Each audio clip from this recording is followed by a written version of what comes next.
Hi, my name is Hannah. I am doing a video diary on being a targeted individual. This is a more detailed video than the previous one that I've done. So basically I am a targeted individual, which means that I am being remotely tortured and mind controlled through medical technology and energy in the environment. So the medical technology I got from my dentist and gynecologist without informed medical consent. I believe my dentist and gynecologist did not know how the technology would be used.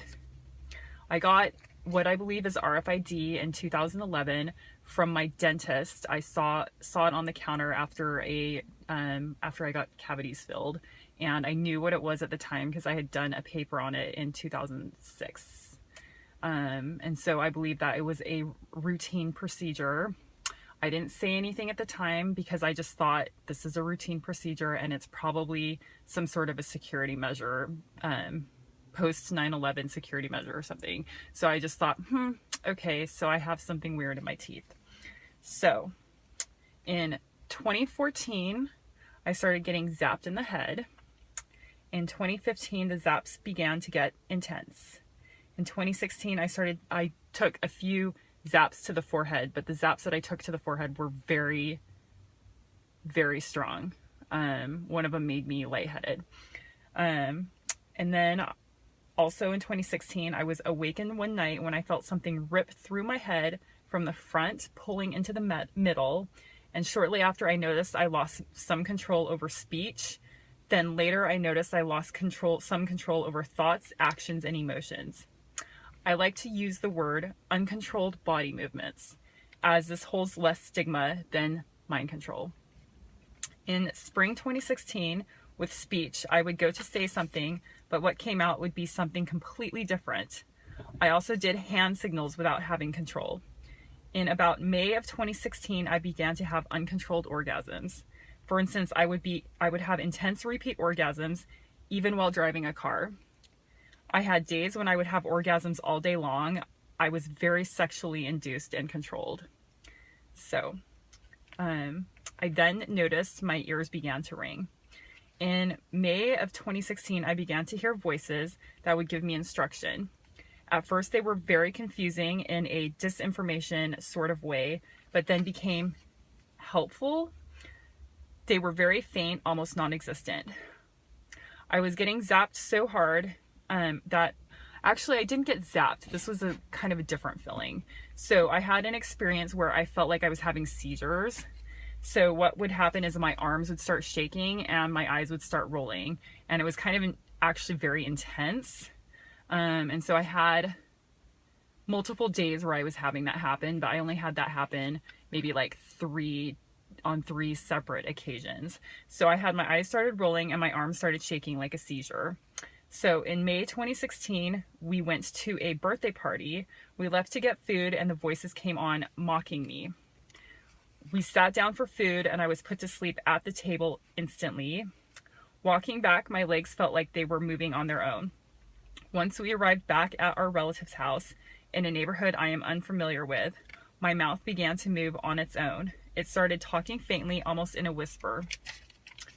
It said, "Go to the FBI, your RFID has been hacked." I was very impaired. I knew something was seriously wrong, so I followed instructions and asked my husband to take me because I knew I had RFID. So my husband dismissed my request. I told him I wasn't in control of my mouth, but he just ignored me. And my mouth continued to say, "Go to the FBI, your RFID has been hacked." I was extremely induced and out of my mind, and I was being controlled. The voice instructed me to go door to door asking for help to find someone to take me. All the while, my mouth continued to say on repeat, "Go to the FBI, your RFID has been hacked," like an alarm. This is something I would have never done if I hadn't been controlled because it's strange. At the second door, I asked a man to take me. He tried to slam the door on me. I put my hand on the door and I said, "Wait, I am being mind controlled. Please help me." He threatened me with a gun and called the police. He did not get in trouble for threatening me. My mouth continued to say, "Go to the military, go to the FBI, your RFID has been hacked." The police arrived and began to film me whispering. And then 4 police officers held me excessively while they handcuffed me and took me in on a 5150 to psychiatry at the hospital for 3 days. I got a diagnosis of manic bipolar, which in fact I think I might be, ironically. When I came home, I noticed I had rays of energy beating down on my head. It was so intense in my house and seemed to follow me elsewhere. I couldn't get away from it. I spent my nights for several months changing beds multiple times at night to get away from it. I would feel it outside as well, but in more fixed places. The voices would give me guidance on where to go to try to protect myself to get away from the rays. I was getting brain damage. My memory became very poor. At the same time, I took some sharp shots to the head that were very directed towards my RFID. My memory decreased very noticeably after this. I went through months of having heavy rays shining on my head. I was also very sexually induced and controlled. I continued to have uncontrolled orgasms. I would say controlled, maybe they were controlled orgasms, just out of my control. So I was driving with my husband, who was completely in denial and oblivious to what was happening to me. As we neared my street, I began to shake. My hands were shaking. I don't think my eyes were rolling, but my hands were like flailing. So I was very frightened and refused to go in the house as I didn't want to endure more rays. My husband finally took me to the hospital for an MRI. At admission, I told the woman what was wrong, that I had been getting headaches and seizure-like activity, which is exactly what I said. I also told her that I thought I may have RFID. Instead of getting an MRI or medical attention for my headaches and potential seizures, security was called. I was locked up on the spot and told if I tried to leave, the police would be called. I was then force medicated by injection with antipsychotics.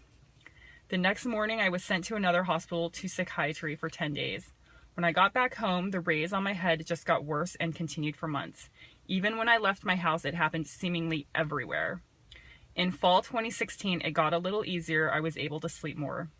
I became aware of the medical device in my vagina in spring 2015 when I started getting zapped there. And I took some very strong hits to my vagina, getting zapped in the vagina. I took some very strong hits where I thought for sure that it was just like, I don't know, something bad was going to happen. So in winter 2016, a new phase occurred, which showed me just how twisted things could get. I walked through a magnetic field, and what was near one of my ovaries ripped through into my body. Over the next several days, what was near my other ovary was cut and pulled into my body. Sharp objects that felt like needles and blades were released into my body, and these objects were then moved around remotely, I believe with electromagnetic energy, and this was done, in my belief, with malicious intent to cause my body harm. These objects moved around no matter what environment I was in, and they cut, scratched, and poked me. And they did this in a very intentional way. They were also used as a point of attraction to zap, burn, radiate, and laser me. This caused repeated damage to my body, including my intestines, brain, elsewhere, and currently right now I am leaking out of my intestines. I'm very sick. I know I'm going to need surgery, but I feel like it's almost so intense that I might not actually be able to get the surgery that I need because I have so much damage. And I also have this stuff in my body that I don't know how they're going to be able to take out. How they're going to be able to find all these pieces. And I'm scared that if I do get a surgery and I come home, that this is just going to continue. And so I feel very helpless and hopeless that I just feel like I'm going to die, and I feel like nobody's going to be able to help me from this, because even if somebody believes me, like I have to convince people to believe me, and not only do I have to convince people to believe me, I have to find the right people that can help me. And this is the kind of thing that, like, the type of people who could help me with something like this would be very, very strategic and would be difficult to find. So I'm doing this diary because I feel like this is an issue that the greater society needs to know about, because there's injustices happening, and I don't feel like I'm going to be spared from this situation. Like, I feel like that the situation is going to take me, so I'm turning to, I'm just letting people know what's happening now so that other people can just be aware. Because I believe that, again, I believe that some of the medical technology that I got was actually routine. Like, I believe that a lot of people actually have it. So thank you.